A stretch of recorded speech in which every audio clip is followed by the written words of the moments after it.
¿Qué es lo más duro de gobernar un país?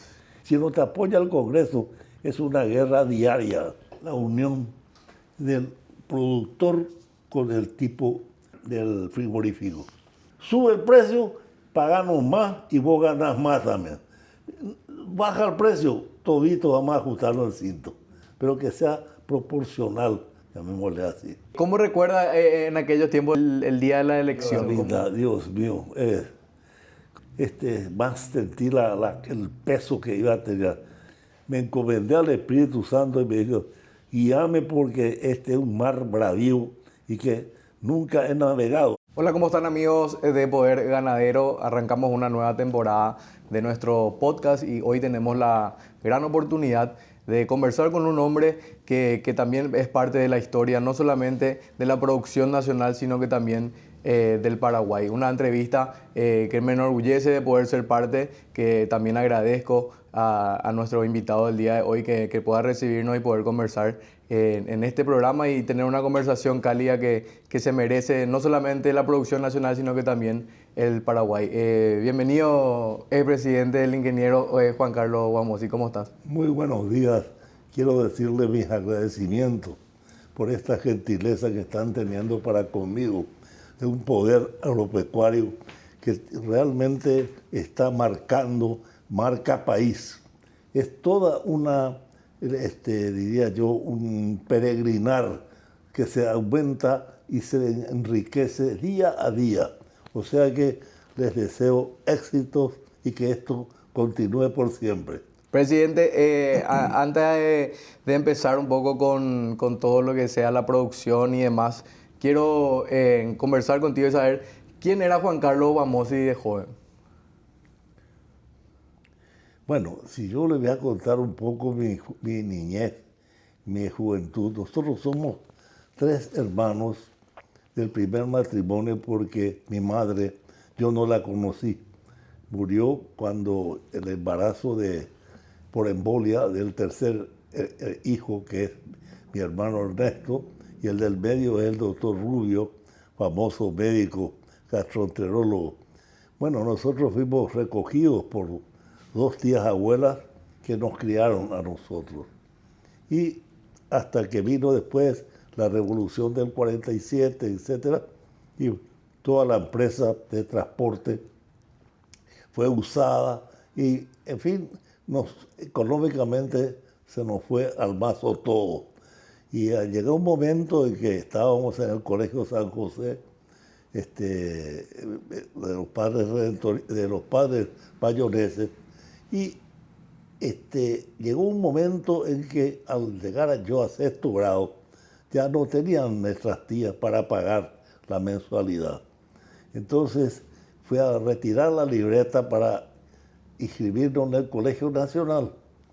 Y el padre, el administrador, le dice, ¿por qué viene a retirarse? Y no tenemos más para pagar. Bueno, ¿por qué no vuelve mañana? Y fuimos becados por el Colegio San José con la condición que sigamos siendo primeros alumnos los 3. ¿Y cumplieron con y todo? Cumplimos así, medalla de oro fuimos también así. Así que ese desagradecimiento que quiero hacerlo público al Colegio San José, que llegué yo al tercer curso de ingeniería y devolví la plata que se... A retribuir los favores. Para que pueda servir eso a otros que han tenido la misma suerte que yo. ¿Y cómo recordás dentro de esa época tu infancia? ¿Cómo fue? ¿Cómo era el Paraguay de ese entonces? Bueno, era una gran familia. Acuérdense ustedes que el empedrado llegaba a la calle General Santos. Después todo era de tierra. Los miércoles, que era día de gimnasia del San José, se bajaba en la línea 5, ahí en la Ande esquina, que es hoy la Ande, y de ahí era Patacón la cuadra hasta la quinta del San José, donde hoy es el Estadio León Cundú, que ya nosotros, los exalumnos, ya hicimos las canchas, todas las mejoras, que hoy es un lugar ya de encuentro. Porque el Colegio San José tiene algo particular que no encontré en otros colegios. Es como una especie de logia, una hermandad. Una hermandad, una fraternidad. Era increíble. Entonces, cuando vamos después al cuartel, pues los exalumnos tenemos mucho trato entre nosotros. O sea que es una hermandad así extendida. Imagínense, yo soy retirado en 1956, bachiller con medalla de oro.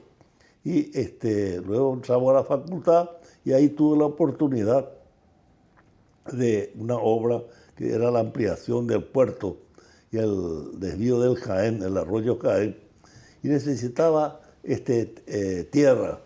Entonces, con esa excavación se hizo todas las canchas de fútbol, el estadio, en la quinta del colegio, dándole esa tierra y dejándole todas las canchas terminadas. O sea que no costó un peso. Fue una gestión excelente entonces ya desde entonces. Gracias a Dios. Y toda la vida del colegio se continuó posteriormente en el Deportivo San José, que el actor principal, un hombre fuera de serie, el padre León Cundú, por eso tiene el nombre de él, el estadio. Él formó un equipo así para decir, de segunda de ascenso, íbamos a jugar en el barrio obrero, en Tacumbón, Luque, todo, hasta que ascendimos a primera división. Y desde ahí nunca más descendió el San José. Hace 60 años de esto. Que sigue vigente. Parece un sueño, pero la realidad es esa.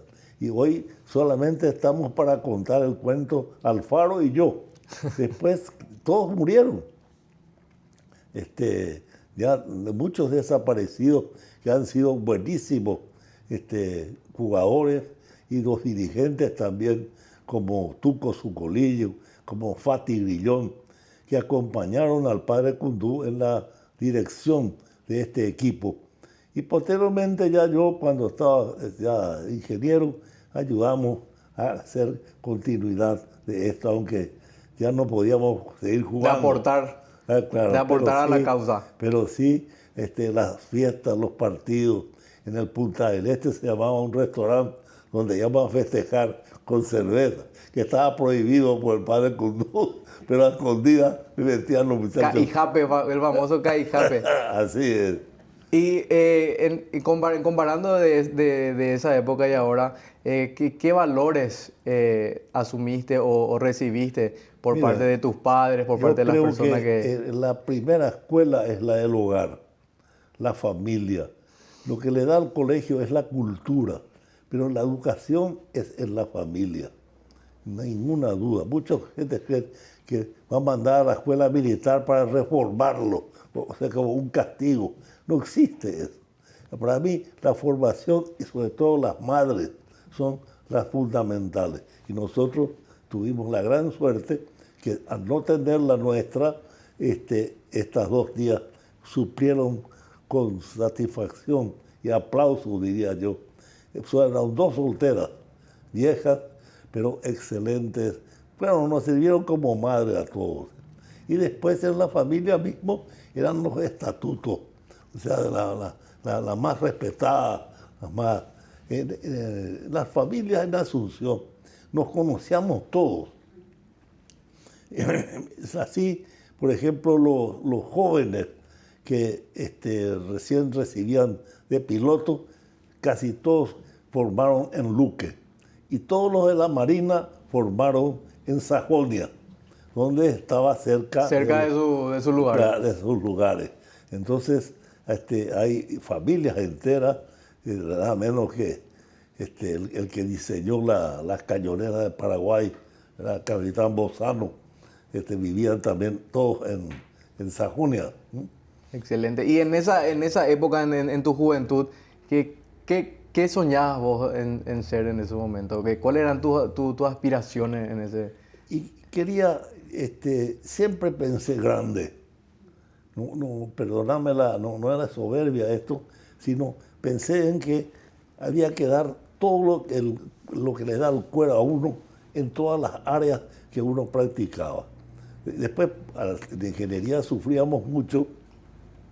¿Por qué razón? Porque éramos pocos. Los médicos nos arrasaban, los abogados, ni qué decir, habían demasiado en la facultad. Entonces, en la ingeniería, de mañana se jugaba fútbol, de tarde voleibol y de noche básquetbol, y éramos lo mismo. Se volvían a encontrar. No, otra vez, o sea que era como diría yo, un sacrificio, pero con placer, con gusto. Y tuvimos la suerte de tener directores, decanos de la facultad, como Saldívar, Cameron, Paleari. Ustedes imagínense que entraron las mujeres a estudiar ingeniería y el baño era una letrina. En el momento en que se hizo el Ministerio de Defensa, que construyeron Cameron, Tonka y Poca, y el ingeniero Silvio Centurión militar, me dijo el doctor Saldívar, vaya y pídale un poco un juego de baño o lo que sea. Pero ¿para qué? Llené un camioncito completo de toda azulejos y hicimos el baño de la facultad para estas chicas que lógicamente... Que necesitaban el lugar para poder estar ahí con todo lo que ustedes tenían. Bueno, con el permiso, lógicamente, del Comando de las Fuerzas Armadas y el pedido del decano, montamos todo o sea, había no sé cómo decir, una simbiosis entre los profesores y los alumnos. En poder mejorar. Imagínense, fue la primera cancha con asfalto, porque también cuando se hizo la pista del aeropuerto, de ahí el ingeniero Sijar, que era profesor, se consiguió también que traiga la asfalto y se hizo la pista de la facultad, era el Club Trébol antes, y se hizo lo mismo los tableros de básquetbol, de vídeo, también todo con contribuciones.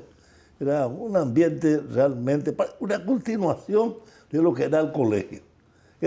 Y como éramos pocos, no pasábamos de 100, 120 entre todos los alumnos, ¿verdad?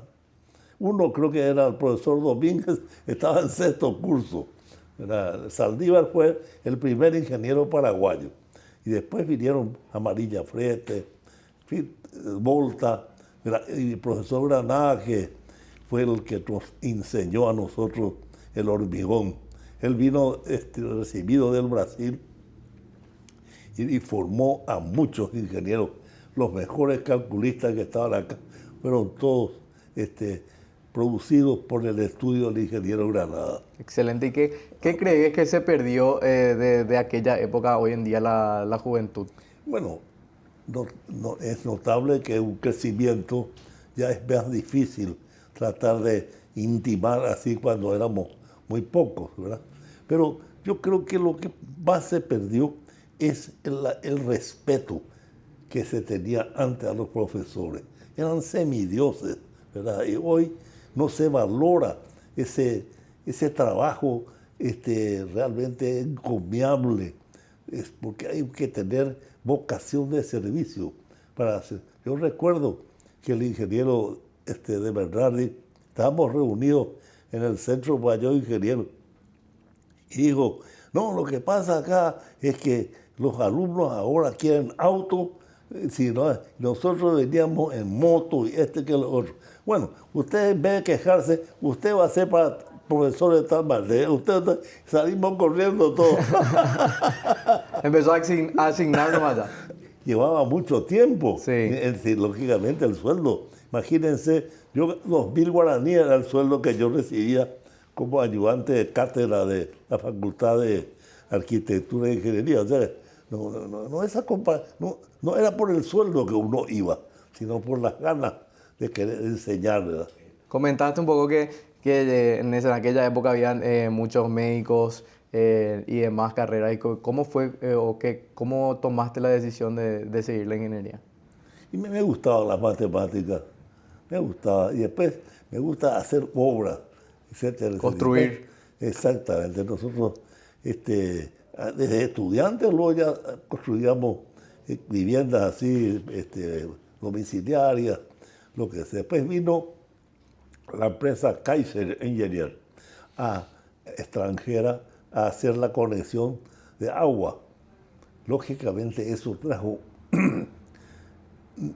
como Itaipú cambió el Paraguay un país a otro, el agua corriente vino a transformar todo. Se vació la Facultad de Ingeniería para que los muchachos hagan conexiones domiciliarias, arreglo de veredas, etcétera, etcétera. Y muchos se retrasaron. En vez de recibirse en 6 años, se recibieron en 10, porque ya se casaban y querían ganar plata, y lógicamente. Pues empezaron a trabajar operativamente. Operativamente, y se movió todo. Las calles de Asunción eran de unos zancones. Se empezaba a armar en aquel entonces. En aquel entonces fue el primer golpe, diría yo, de un crecimiento y un mejoramiento ambiental, pues el asunto de la agua corriente y cloacales también, que hizo el gobierno de Stroessner, muy bueno. Y otra después vino el tema de la Caraí. La Caraí trajo un beneficio para suplir a las usinas a leña y en calderas de la Ande de Sajonia. ¿Qué diríamos hoy si tendríamos que seguir con esas calderas a leña? No tendríamos ni todo atrás ni para adelante. Y posterior a eso, lógicamente, vino Itaipú como una necesidad de Brasil de energía a la corriente. Y se transformó en un problema limítrofe, se cambió por una obra que trajo desarrollo a ambos países. Es una coyuntura que Dios parece que crea las condiciones adecuadas en un momento dado. Hubo intervención hasta de Estados Unidos, cuando realmente ocuparon en la zona paraguaya militares brasileños. Pues apresaron ahí hasta a Papalardo, al doctor Saldívar y al embajador Godinot de Viler, me recuerdo. Pero y eso fue el primer choque diplomático en la época del canciller Zapena, que estaba también como secretario Luis María Ramírez Buender, otro señor que tuvo la suerte de ser canciller mío, porque ha formado escuela diplomática. Él me enseñó lo que la facultad no me dio. Ese movimiento, ahí ustedes ven aquí, mire, el emperador de Japón, ¿verdad? Después de Estados Unidos, Chile. Bueno, aquí usted ve el Papa también allá arriba. Un sinnúmero de personalidades. Bueno, realmente enseñó mucho, no solo a mí, sino a toda la parte de la Cancillería. Le agradezco de corazón justamente eso. Así como de Bernardi. Bernardi ha sido como el padre de la energía paraguaya. Él desde antes de la Caravilla formó su staff pensando en Itaipú. Mandó a una universidad, el gobierno lógicamente a estudiar, Itayubá se llamaba, y formaron los que serían después directores y superintendentes de Itaipú, que ya fueron de Acaraí. O sea que fue como una especie de... Y ahí fue un salto ya realmente imponente. El Paraguay se transformó en otro país. Nosotros tenemos la suerte, digo yo, mi generación, de haber vivido en 2 siglos. En 2 siglos donde se hicieron las mayores transformaciones en materia tecnológica. De desarrollo. De desarrollo y hasta la manera de comer y de vestirse, porque ha cambiado todo. En el Paraguay no se comía fechao, ellos no comían mandioca. Y bueno, hubo un intercambio de cosas que al final de cuentas hoy pululan la churrasquería brasilera y también se come la comida paraguaya hasta en Buenos Aires. Hubo un mestizaje general. Exactamente, ¿verdad? Nos comentabas vos que desde chico siempre soñaste en grandes, que siempre te gustaban las obras. Sí. ¿Qué significó entonces participar y ser parte también fundamental de la construcción de Itaipú? Era una licitación. Y acá vino el agente de Camargo Correa y me vino a mí. Porque el objetivo de todo estudiante o ingeniero joven era trabajar para obras públicas, para el Ministerio de Salud, para el IPS o la municipalidad. Bueno, y yo preferí trabajar de entrada por mi cuenta, vale decir, no ser empleado. Y siempre decía, no quiero ser empleado público. Y Dios me castigó. ¿Ya? Fuiste el primero de los pares. El número uno. Sí, esa es la vida, la razón. Y entonces, por eso digo, el valor de Bernardi y de todo su equipo es espectacular.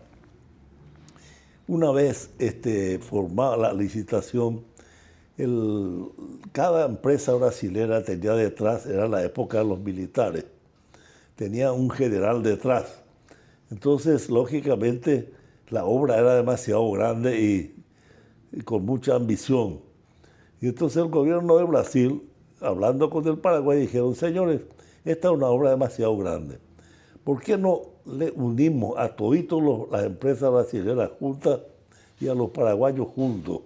De modo que haya una garantía de que una obra, la mayor del mundo, esté en gente más responsable, no diría tal vez no responsable, sino diría yo ampliar el espectro de garantía de que eso se podía realizar cumplir. Bien. Así que el que proyectó esto, Mr. Fogg, un alemán que muy poca gente lo conoció acá. Yo lo conocí mucho en el Hotel Bourbon, donde de noche me iba a hablar con él, etcétera. Y en las cosas que me recuerdo muy bien que cambió él su proyecto fue el canal de desvío. Era de tierra con un manto de arcilla. Y lógicamente eso había que tener un movimiento de tierra otra vez para sacar toda la porquería una vez que se abra la compuerta.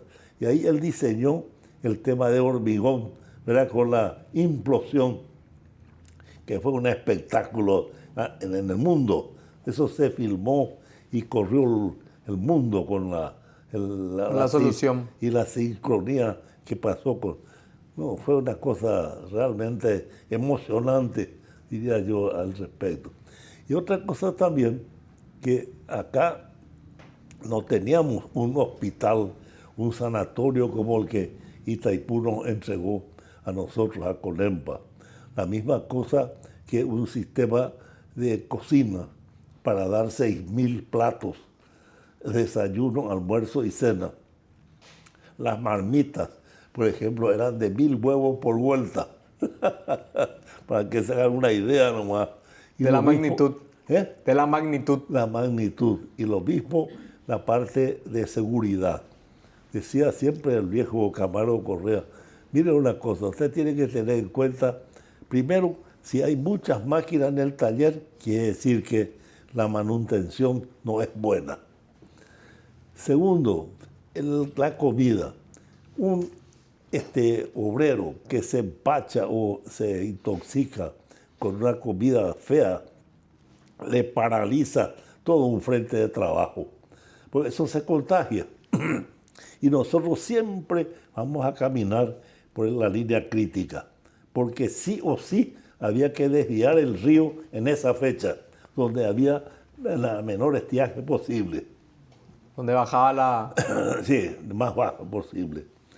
Y tercero, la parte de los explosivos. Nosotros hacíamos una explosión de 30 toneladas, 30.000 kilos de gelamón por vuelta, era para la parte del canal y la presa principal. Si ahí de cada pocito se roba 10 gramos, 20 gramos, para fin de mes vos tenías para hacer volar Foz de Iguazú o Ciudad del Este. Entonces, la seguridad era con seguridad y seguridad. Había un buen control. Sí, porque la gente que no se da cuenta de realmente los peligros que podían ocurrir. Sí, es que... Gracias a Dios no pasó nada. Y lo mismo, la parte de accidentes, mucha previsión. Algo también que marcó Itaipú fue la siguiente. La represa Isla Solteira era la represa más grande antes de Itaipú. Y construyeron 5.000 viviendas donde estaba la represa. Y cuando se terminó, tuvieron que demoler las 5.000 viviendas para que haya seguridad. no puede vivir ahí al lado de la... Claro. Entonces, en Itaipú se recogió esa experiencia y se gastó en caminos a Hernandarias, a Foz, a Ciudad del Este y a Franco. Y se hicieron las construcciones en los lugares habitacionales. Tal es así que al terminar la represa, esas casas se vendieron y hoy están ocupadas por gente que no se afectó. Que no tuvo un desperdicio como no como tuvo que tirarse abajo, Sí. una pérdida total. Y cosas así. ¿Y cómo era la mentalidad de aquel grupo de ingenieros al llegar esta obra tan majestuosa? ¿Se sentían preparados? ¿Había un miedo? Un espíritu, se llamaba el espíritu de Itaipú. Era siempre, con todos los problemas que había, siempre se encontraba una solución bilateral para zanjar el problema. O sea que yo me recuerdo que aquí en el ministerio nos exigían el pago de los impuestos y el tratado decía que tanto Brasil como Paraguay los impuestos no iban a ser cobrados para abaratar el costo de la represa. Pues aquí decían que estos camiones de 35, 70 toneladas había que pagar. Y no había manera de hacerle entender, ¿verdad? Entonces me fui al palacio, pedí una audiencia con el presidente y me atendió Mario Audo Benítez. Y había tanta gente junto a él que me dice, vamos a salir acá afuera porque voy a seguir atendiendo gente.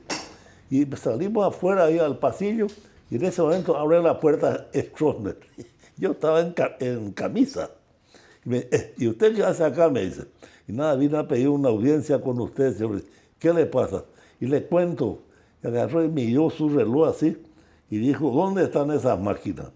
Y están en el depósito de Petersen. Para las 11:30 voy a estar ahí. Yo salí rajando ahí y le digo a la propietaria de Rita Petersen, va a venir el presidente. Pero, ¿qué vamos si va a venir el presidente? Va a venir acá, le digo 11:30. Cuando empezaron a caer los camiones con esos tipos de la PM, la vieja se fue a pintarse. Se fue a preparar. Porque iba a llegar el presidente de la República. Se quedaba como si fuese una criatura con no sé, con una bicicleta nueva. Que fácil manejar eso. ¿Quiere subir, presidente? Y Dios mío, mira si se cae el viejo. Trepamos todo ahí, se sentó y hacía esos camiones grandes. Pero babeaba el gusto de dar eso. Y cuando tuvimos que llevar a obra, les cuento, pues me mandó a mi casa el decreto de liberación a las 4 de la tarde.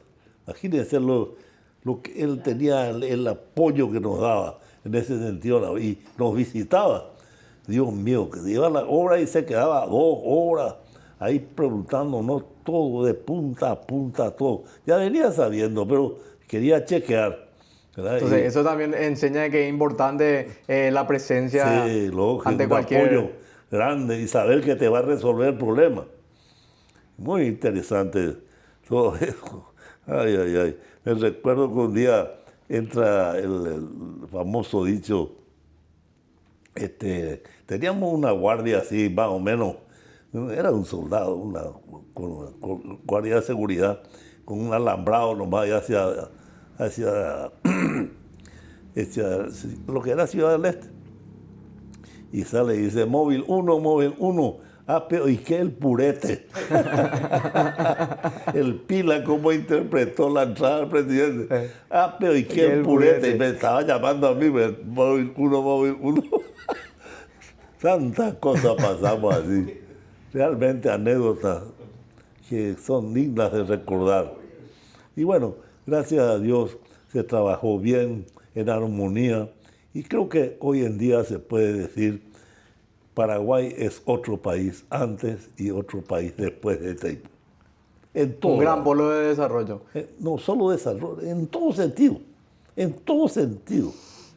Otra mentalidad. Siempre pensábamos chiquito. Miren todos los edificios que hay hoy. Que sigue siendo como... El error para mí, digo hoy, ¿por qué no se hizo esto? Era agrupar a toda esa gente, porque no había empresarios que tenían que ser colorados solamente. De ahí había de todo. Libre el acceso. El que quería trabajar, trabajaba. Pero en vez de ese dinero que entró al Banco Central, al Paraguay, se hubiera combinado hacia, por ejemplo, de que después vino la soja. ¿Verdad? ¿Por qué no ese grupo empresarial no se encaminó hacia... seguir desarrollando. Y la industria, o sea, no solo plantar la soja, elaborar el producto de la soja. Industrializar los productos. O sea, darle un valor agregado. Porque nosotros hoy estamos siendo exportadores de materia prima. Hasta hoy en día. Hasta hoy, tristemente digo, ¿verdad? Y lo que es otro problema grave, que a lo mejor yo ya no voy a ver, pero vos sí, es lo siguiente, que va a faltar energía eléctrica. No se está previendo que cuando nosotros calculemos el consumo, cuando yo era presidente, era un 6%. Y ya comenzamos a consumir el 13%. Mire, hace 30 años de esto que estamos. Hay que hacer tal cosa, hay que hacer corpus, hay que ver otra cosa. Y hoy, como siempre, vamos a improvisar otra vez con las cosas solares o eólicas. Por ejemplo, el Chaco. No hay por qué llevar una línea cuando tener el Chaco paraguayo 360 días de sol y de viento. Como para poder aprovechar. Ya, entonces, toda la parte del Chaco que sean maneje energía de esa manera. Y bueno, pero digo nomás, no se puede ser perfecto. Lo que pasa es siempre hay que aprovechar las deficiencias y los errores para no repetirlos. Excelente, presidente. Llega Itaipú, una obra que que tuvo el impacto que nos estás comentando, y después de eso, ¿cómo nace la posibilidad de llegar a la presidencia? Ay Dios, yo les quiero decir lo siguiente, que yo nunca aspiré a ningún cargo político. A mí el doctor Argaña y el doctor Chávez me esforzaban para que yo sea candidato a intendente. Y el que estaba candidato a intendente era el doctor Juan Manuel Morales, el hombre con que yo estudié con José A. Moreno Ruffinelli. Estudiábamos juntos. Ellos eran colorados, yo no estaba ni siquiera afiliado. Ellos eran los que me indicaron hacia afiliar al Partido Colorado. Realmente les debo a ellos, ¿verdad? Joven, éramos jóvenes así, estudiosos concretamente. Y llega un momento en que le digo al doctor Argaña, no voy a aceptar. ¿Y por qué? ¿Y por qué Juan Manuel? Y él me dio su casa, su comida, su techo, donde yo estudiaba con Juancho Moreno. De modo que venga dentro de 8 días. No, ya ha venido, doctor. Le digo, pero esto es para mí una cosa moral. Yo no puedo aceptar esto, teniendo a mi amigo, el que me pasó la mano, que es el que quería hacer. Y así me zafé de la intendencia municipal. Posteriormente trabajamos con Tómboli, con Vera, Bierzi, etc. Teníamos el estadio de la Liga, hicimos las 3 ampliaciones. En fin, el primer edificio, 14 de mayo, era el edificio más alto en aquel entonces. 14 de mayo y el Paraguay Independiente. Y viene el doctor Ifrán y me dice, mire Guasmosi, le van a llamar porque la relación de Argaña con Rodríguez es inarreglable. Y aquí como ya están pensando que Caballero Vargas va a ser el presidente, hasta le plantearon a Rodríguez, como nieto del general Caballero, que podía afiliarlo al Partido Colorado para que sea el candidato, a lo cual se oponía Riquelme. No, era un febrerista, era otro. No, entonces van a llamarlo a usted porque esta va a ser una carrera cuadrera, ¿ve? Usted es empresario, él también, pero usted tiene una ventaja, mi hijo. Usted habla guaraní, y muy bien con todos los obreros. Nosotros estamos observándoles en la obra cómo manejaba. Porque hacer discurso en guaraní es difícil, hacer en castellano. Y en esa época tenía influencia a realizar los discursos en guaraní. Así es, bueno. Y conclusión, en 130 días salí primero y Caballero Vargas salió tercero. Laín salió segundo y así fui yo prácticamente impuesto, te voy a decir. No es que era una necesidad para que el Partido Colorado no caiga. Entonces, ¿cómo recuerda en aquellos tiempos el día de la elección? ¿Cómo vivió La ese vida, momento? Dios mío, como se dice, emocionante por un lado, realmente, pero más sentí el peso que iba a tener.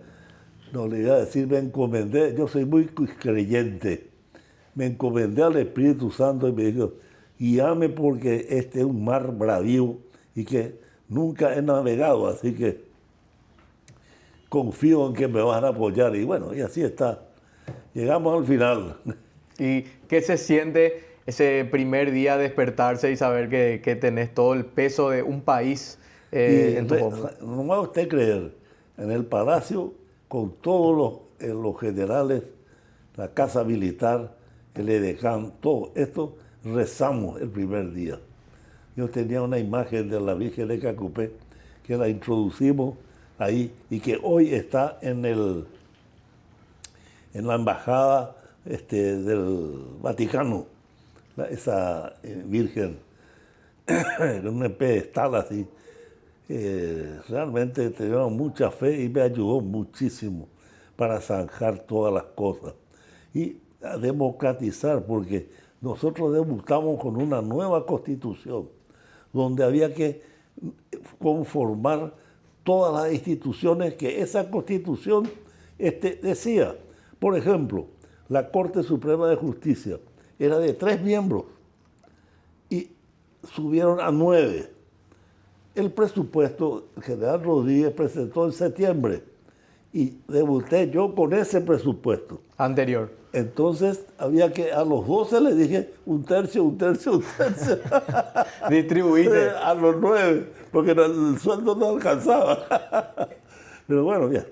Pero nos arreglamos y seguimos construyendo, diría yo, el origen o la base fundamental de un Estado de Derecho, que es lo que a veces no gravita tanto como hacer obras. Pero yo no podía hacer muchas obras porque la reserva era de 360 millones de dólares nomás, la reserva del Paraguay. O sea que nadie te iba a dar crédito, nada. Una palabra. O sea, se hace lo que se puede. Y cada presidente fue haciendo a poco o un poquito más de todo lo que cada otro hizo, sin desmerecer a ninguno de ellos. Hasta que el caso de Itaipú, por ejemplo, llegar a la deuda cero fue un acuerdo con el gran presidente del Brasil, Fernando Henrique Cardoso. Lo mismo que el otro puente que se hizo y que tenía que ser ferroviario. Y la Argentina la misma cosa. Se firmó un acuerdo con Menem donde se hacía cargo de toda la deuda de Yacyretá y Argaña hace votar en contra. Así como Lino Oviedo lo eché porque hizo votar en contra ferrocarril desde Foz de Iguazú hasta Sepetiba. Si hoy ganan plata los ojeros, imagínense lo que sería cargar. Trasladar esa facilidad. El tren no tiene prisa, las hojas tampoco. En fin, bueno, son cosas que ya no hay que arrepentirse, decir nomás, darle un pantallazo de lo que hubiera sido bueno, diga. ¿Qué es lo más duro de gobernar un país? Y tener un Congreso apoyándote. Si no te apoya el Congreso, es una guerra diaria. ¿La gente realmente comprende lo que implica ser presidente? Todo el mundo quiere ser y no sabe qué silla de clavo es esa. Porque vos te mueves mal y te clava más. porque las necesidades siempre son superiores a los medios. Y todo el mundo cree que el presidente es una especie de mago para fabricar plata. Y no es tan así el tema. ¿Y en algún momento pensaste en renunciar? No. Una vez que en ese sentido yo soy responsable de mi acto, aguanto todo. No le puedes sacar la nalga a la jeringa como Sí, dice. no. ¿Y hubo un momento donde sentiste miedo? Cuando Oviedo iba a bombardear la Burrucharoga, y es loco, pasaba de 0 a 180 con la velocidad del sonido. Y no entendía, se apuró. Él podía haber sido presidente. ¿Quién le iba a ganar después? Pero, Hubiera esperado su momento. Claro. Tranquilamente y trabajando. La constancia, así como también. Pero yo no podía tolerar más que se metan las cosas de Estado. Quería imponer situaciones. ¿Y qué aprendió en ese trayecto? ¿Qué aprendiste del poder? Mi querido, que dar gusto a todos es imposible. Dar gusto a todos es casi imposible. Pero se hace lo que se puede y manejar más a la gente humilde, mirar más abajo. Hoy, por ejemplo, macroeconómicamente está bien el Paraguay, pero abajo no permea. No circula. No se hay siente. plata. Es que cada vez vale menos el sueldo mínimo. Y si sería de manera inversa, cuidar las bases, cuidar al pueblo, eso también se vería igual manera reflejado hacia la macroeconomía. Claro, sí, señor. ¿Y el poder cambia a las personas o muestra quién Ay, en Dios realidad? mío, te diría que cambia, y muchos. ¿Sí? A muchos le cambió. Hubo un mayor aprendizaje de haber sido presidente. La humildad. No hay cosa que vos no consigas siendo humilde. Y ¿cómo se dice? La soberbia, mala consejera. Hay que aprovechar los momentos para ser amigos y cumplir con la gente, porque después, de un día para el otro, uno puede estar... Es muy corto y rápido el tiempo. Hay que saber entonces utilizar y aprovechar. Mucha gente conoce al presidente, al ingeniero Juan Carlos Guasmosi, pero dentro de la pecuaria nacional también existe una historia enorme detrás de Goya. ¿Y cómo nace la empresa? ¿Cómo nace Goya? Yo hice las reformas en la estancia del doctor Aníbal Heiseke, y ahí me gustó la ganadería, pero porque mi cabeza iba a pensar que yo iba a tener estancia, ¿verdad? Hasta que un día, después de Itaipú, lógicamente, se me viene a ofrecer a mí un pleito. Una familia que se mataban entre uno y otro, los hermanos, los hijos, y había que hablar con los abogados. Y así fue que adquirí lo que es Santa Teresa hoy, que ya pertenece a Paracel. Nosotros ya esa parte entregamos, las 31.000 hectáreas, todo plantado a eucalipto, completamente, ya un monte. Que es también una alternativa que está teniendo el campo hoy en día y que está en crecimiento y tiene una gran inversión también. Pero y va a ir, yo le tengo mucha fe, no, tal vez yo el final no voy a ver, tengo 87 años, pero si llego sería una satisfacción, porque realmente eso ya está transformando Concepción. En la una Paracel, es otro Itaipú para esa fuerza norte. Para lo que va a ser esa zona. No, sinceramente, cómo han modificado los precios de las casas viejas. Billones cuestan hoy. Y después son casi 20.000 personas ya que están trabajando, directa e indirectamente.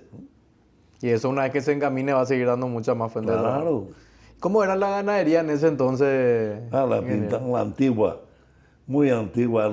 El toro nomás que trabajaba y el patrón estaba en el centenario jugando tute, truco, lo que sea. No se tenía. Y nosotros introdujimos a través de la asociación paraguaya, criadores en el Nelor, las nuevas tecnologías. Todos los años íbamos a recorrer Brasil, cuánta exposición había, cuánta novedad había, etc. Y hoy la carne paraguaya, nadie puede decir que no es premium. Es la mejor del mundo. Sí. Aparte también en las distintas genéticas que tiene el Paraguay, está ubicado siempre en el top. Entonces, ¿cuál era el motivo suyo al iniciar con la ganadería? ¿Cuál era su pretensión? Siempre pensar en ser el mejor. Siempre pensar en el ser mejor. Aspiraba a poner.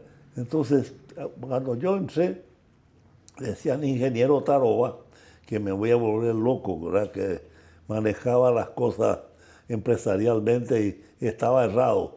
Y no, era el cambio empresarial entrado en la agricultura y en la ganadería. De darle una estructura también Y eso es lo que levantó a la ganadería del Paraguay. ¿Y qué le enseñó entrar en el mundo de la producción nacional? Y mira, yo fui 2 veces ya presidente de la Nelor y hicimos lo que se llama primero formar un equipo, una familia, o sea, amigos, porque así nadie puede hacer solo nada, pero si vos tenés un equipo que te acompaña, etcétera, eso hoy en día ya están los hijos de los hijos ya trabajando, ¿verdad? Y que es una gran satisfacción. Yo veo a mi hijo Bruno, uno de ellos, y el Lalo, el que maneja el Chaco, y él que maneja ahí, ¿verdad? Que ahora nos achicamos por culpa de Paracel. Ya tenemos más reducciones y vamos a solamente ganado élite. Porque no da para vender novillos y estas cosas por la tierra, ¿no? Claro. ¿Y cómo fue por qué eligieron la raza Nelor? ¿Cómo fue para que apuesten de esa manera fuerte a Nelor? Estudiando y probando cosas. Con el doctor Heise, que era Santa Gertrudis. Y yo veía que no andaba, no decía nada, porque era mi patrón, ¿verdad? Pero dar de correr a la gente y leer, investigar, ver los pronósticos, tienen menor tasa de reproducción, cuánto el mayor porcentaje de engorde, hasta cuántos años el toro sirve, qué cantidad poner por vaca, todo eso se aprende de los brasileños. Ellos ya tienen todo hecho. Ya tenían desarrollado, más estructurado Claro, también toda la vida. Pero había que ir a ser socio de ellos para que te ayuden para ir aprendiendo. Sí. ¿Y cómo fueron esos primeros años en cuanto a genética? Hoy sabemos y somos testigos de la gran calidad genética que tiene la No Nelor. había nada. Y tal así que también en Uberaba no había hoteles, solamente había moteles, o sea, hoteles de alta rotatividad, con camas redondas.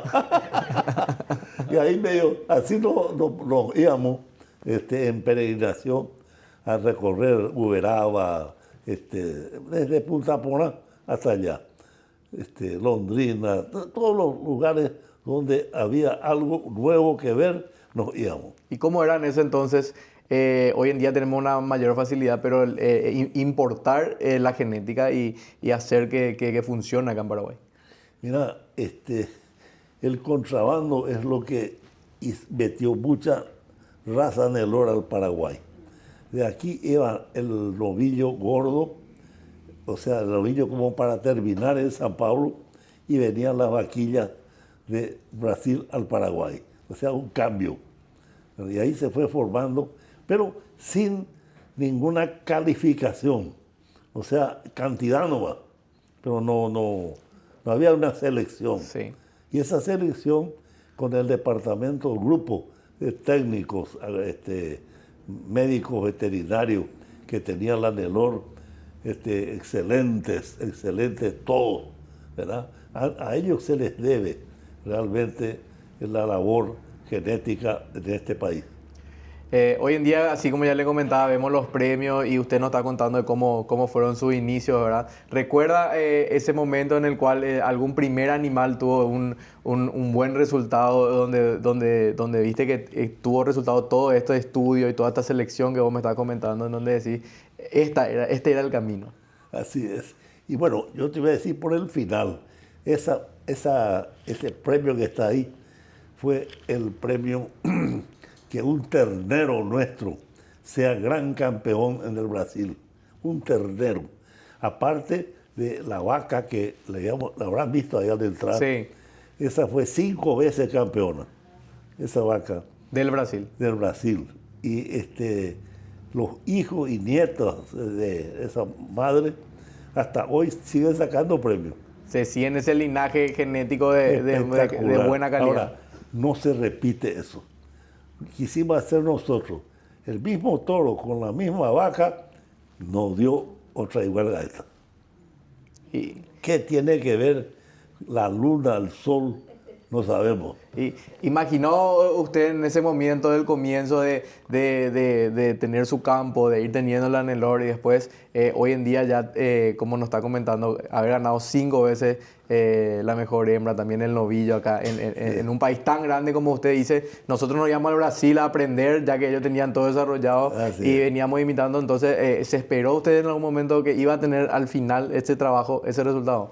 Sí, mira, siempre con mucha fe. Fe, tenacidad, hay que seguir lo que elegiste. ¿Cuáles son las virtudes que tiene la Nelor como para que funcione muy bien aquí en nuestro Paraguay? Y es la mejor raza que se adapta a nuestro país. Es un país tropical.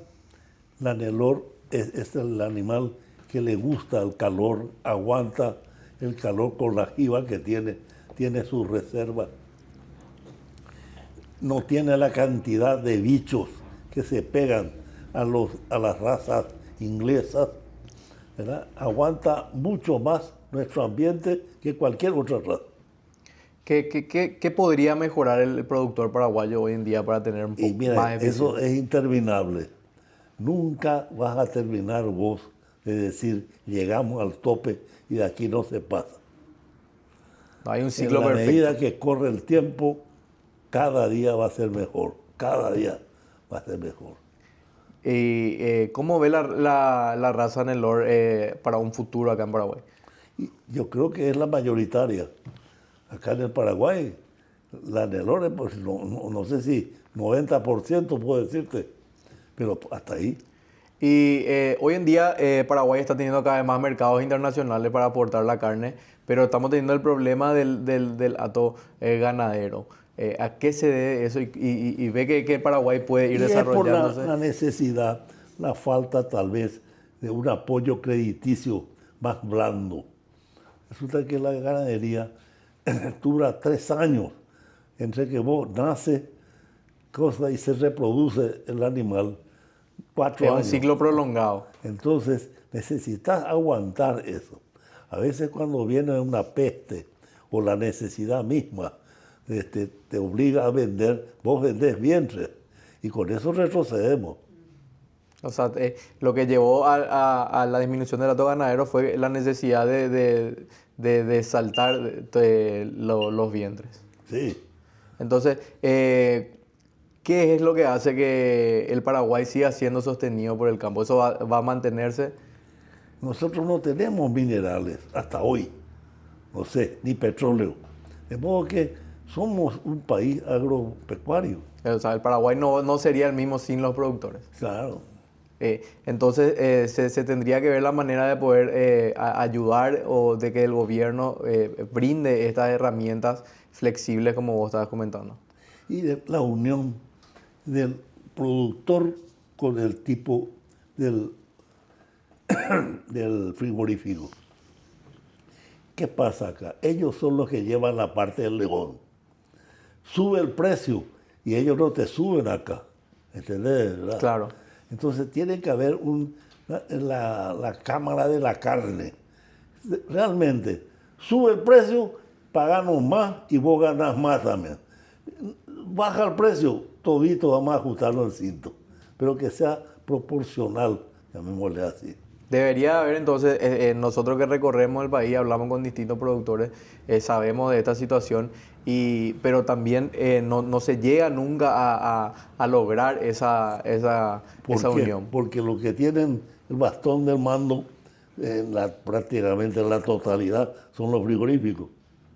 Entonces de ahí debería el Estado intervenir para poder darle una mano a los productores. A forzar un poco. Entonces, ¿qué tiene el Paraguay que el mundo hoy en día está, somos testigos de que están viniendo cada vez más al Paraguay? La transoceánica va a traer un progreso y un desarrollo. Va a ser un centro de producción espectacular. No nos imaginamos nosotros.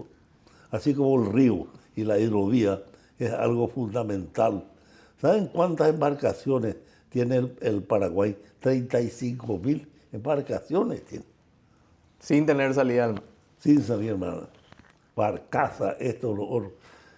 En fin. Por último, entonces, presidente, un mensaje para toda la juventud y para el sector productivo del país. Sigan adelante, tengan fe en nuestro país. Vamos a tratar de combatir la corrupción, que vuelva la honestidad a ser el nervio motor de todo aquel que tiene vocación de mando y de tener autoridad. Si la autoridad tiene fuerza, si impida respeto, todo el resto anda bien. Si pierde el respeto, señores, se pierde todo. Excelente. Muchísimas gracias, presidente, Pues, por a el las tiempo. órdenes.